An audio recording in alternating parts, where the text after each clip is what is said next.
Kasalukuyan po ay patuloy pa rin ang pag-iral ng habagat sa malaking bahagi ng Luzon. Although kung makikita po natin dito sa ating latest sa satellite animation ay mas manipis na po yung mga kaulapan na mamataan po natin sa may kanlurang bahagi ng Luzon kung ikukumpara nung mga nakarang araw. Pero asahan pa rin po natin ang epekto, patuloy na epekto ng habagat, lalong-lalo po sa may western sections ng northern at central Luzon. So dyan po sa Ilocos region, pati na po sa may Zambales at Bataan ay asahan pa rin po natin ang mga pag-ulan dala ng epekto ng habagat or southwest monsoon.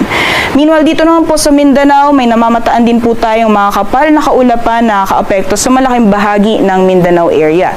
Yan po ay dulot ng epekto ng Intertropical Convergence Zone or ITCZ. At dahil po dyan sa ITCZ, expect na po natin ang mga pag-ulan sa may southern portions ng Mindanao. So most parts of Davao Region and Soc-Sargen, expect na po natin ang mga scattered rains or thunderstorms.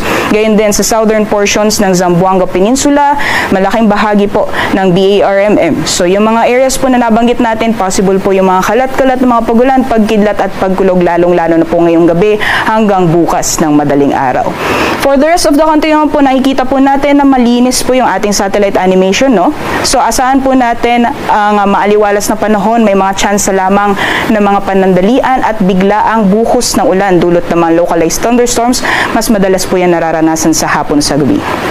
At sa ngayon po, wala po tayong minomonitor na low pressure area o bagyo sa loob at labas ng PAR.